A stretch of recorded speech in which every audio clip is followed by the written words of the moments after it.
हरे कृष्णा। आज हम बात करेंगे कि राहु केतु के एडवांस सिग्निफिकेटर्स कैसे निकालते हैं। आइए जानते हैं। देखिए बोर्ड पे मैंने एक कुंडली बनाया है। ये केपी चार्ट है, ये लग्न चार्ट है, ये प्लैनेट और उसके नक्षत्र लॉर्ड है। ठीक है। राहु केतु के 5 रूल होते हैं। ठीक है, आइए हम उस पर डिस्कस करते हैं। 5 रूल्स। पहला rule, Rahu Ketu KP chart में किस जगह बैठे हुए हैं।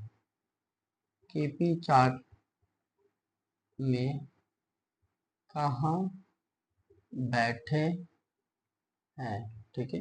दूसरा दूसरा राहु केतु पे कौन सा प्लैनेट दृष्टि डाल रहा है।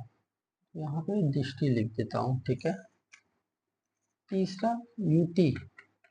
देखिए यूटी में बहुत इंपॉर्टेंट होता है कि राहु केतु के साथ कौन सा प्लैनेट है। उनके बीच की डिग्री 4 डिग्री होनी चाहिए। ठीक है। 4 डिग्री के आसपास है तो वो कंजंक्ट होते हैं, उससे ऊपर उनको कंजंक्ट नहीं माना जाएगा। तो यहाँ लिख देता हूँ मैं 4 डिग्री। ठीक है। कि ये चौथा होता है राहु केतु का कौन सा नक्षत्र है। और पांचवा होता है कि राहु केतु किस राशि में बैठे हुए हैं। ठीक है, किस राशि में बैठे हैं, ये लगन चार्ट से देखेंगे। ठीक है। और दृष्टि और युति भी लगन चार्ट से देखेंगे। ठीक है। अब हम दृष्टि की बात कर लेते हैं। सारे प्लैनेट की दृष्टियां, जितने भी हमारे 9 प्लैनेट हैं उनकी दृष्टियां 7 होते हैं, लेकिन इसमें से भी कुछ प्लैनेट हैं जिनके पास स्पेशल दृष्टियां होती है, जैसे जुपिटर, सैटर्न और मार्स। जुपिटर के पास क्या होते हैं, 5 और 9। सैटर्न के पास 3 और 10। और मार्स के पास 4 और 8। बाकी जितने भी प्लैनेट हैं इनके पास भी 7 दृष्टियां सारे प्लैनेट के पास होती हैं। चलिए राहु के सिग्निफिकेटर्स निकालते हैं। कैसे निकालते हैं। फर्स्ट रूल, टीपी चार्ट में राहु कहाँ बैठा हुआ है, ये देखिए 3rd हाउस में। दूसरा क्या कहता है, दृष्टि। लगन चार्ट से देखते हैं क्या राहु पे किसी भी प्लैनेट की दृष्टियां हैं। जुपिटर पॉसिबल नहीं है, मार्स पॉसिबल नहीं है, सटर्न, सन, वीनस, मरकुरी, मून इनका पॉसिबल नहीं।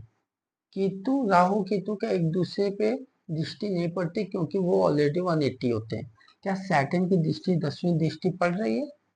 अब देखिए 1 2 3 4 5 6 7 8 9 10 सैटर्न की 10वीं दृष्टि पड़ रही है। मीन्स यहाँ पे हम क्या करेंगे, लिखेंगे सैटर्न।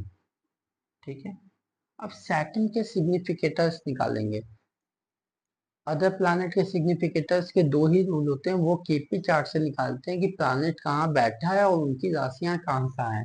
तो यहाँ सैटर्न कहाँ बैठा है, 6 में। और इनकी राशियां, सैटर्न की राशियां 10 नंबर और 11 नंबर, वो कहाँ पे 6 एंड 7।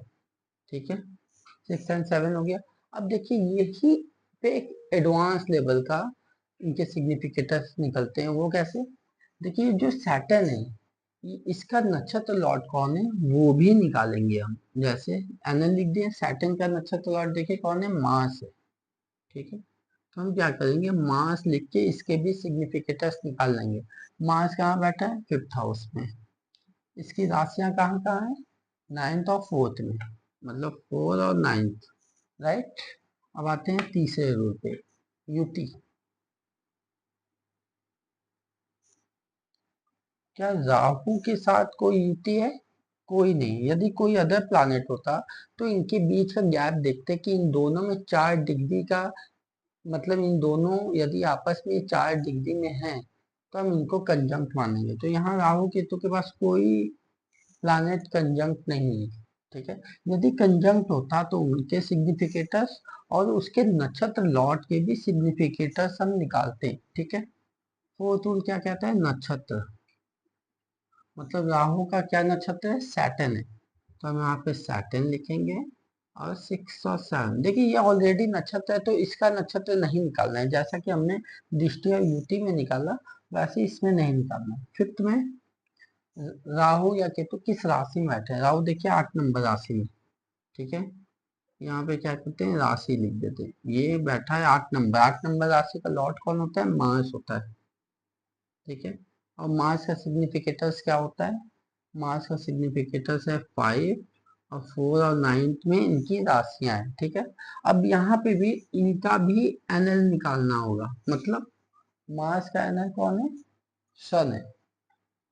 ठीक है, और सन के क्या सिग्निफिकेटर्स होंगे, सन जहाँ बैठा होगा उसकी राशियां जहाँ पे होगी। सन देखिए 5th हाउस में, इसकी राशियां 1st हाउस में। ठीक है, आइए केतु के भी निकाल लेते हैं। केतु फर्स्ट, केतु कहाँ बैठा है, 9th हाउस में। दूसरा, दृष्टि, क्या केतु पे किसी भी प्लैनेट की दृष्टि है, नहीं है। यदि होता तो उसके नंबर, फिर उसके भी नक्षत्र लौट के नंबर निकालते, जैसे होता तो इसके नंबर, उसके भी नक्षत्र लौट के निकालते। थर्ड, यहाँ दृष्टि लिख देता हूँ मैं। थर्ड, युति, क्या कोई प्लैनेट कंजंक्ट है केतु के साथ। हमेशा ध्यान देना है, केतु के साथ यदि कोई प्लैनेट है तो 4 डिग्री के आसपास है तो ही कंजंक्ट मानेंगे, यहाँ पे नहीं है तो नहीं लिखेंगे। यदि होता तो उस, मतलब यदि होता तो क्या कहते हैं, उस प्लैनेट को लिखते हैं, और उसके क्या होता, उसके भी नक्षत्र लॉट को भी हम लिखते हैं। चौथा, केतु का नक्षत्र देख लीजिए कौन है, केतु का नक्षत्र सन है। ठीक है, सन के क्या नंबर्स है, सन के 5 और 1 है। करेक्ट, यहाँ पे तो लेंगे नहीं हम। 5th, केतु किस राशि में बैठा है, केतु बैठा है वीनस की राशि में। ठीक है, और वीनस के सिग्निफिकेटर्स कैसे निकाल लेंगे, वीनस कहाँ बैठा है, 5th में, और वीनस की राशियां कहाँ कहाँ है, 10th और 3rd में। तो यहाँ 3rd और 10th लिखेंगे। अब यहाँ पे भी वीनस का भी एनएल लिखेंगे। वीनस का एनएल कौन है, देखिए वीनस का एनएल अगेन सन है, सन हो गया, और सन कहाँ बैठा है, 5th में, इसकी राशियां 1 में। ठीक है, अब देखिए, जब भी राहु केतु एक्टिव होंगे वो 3rd हाउस के रिजल्ट देंगे, 6 के, 7th के, 5, 4, 9। ठीक है, फिर यहाँ पे कौन बचा, 1।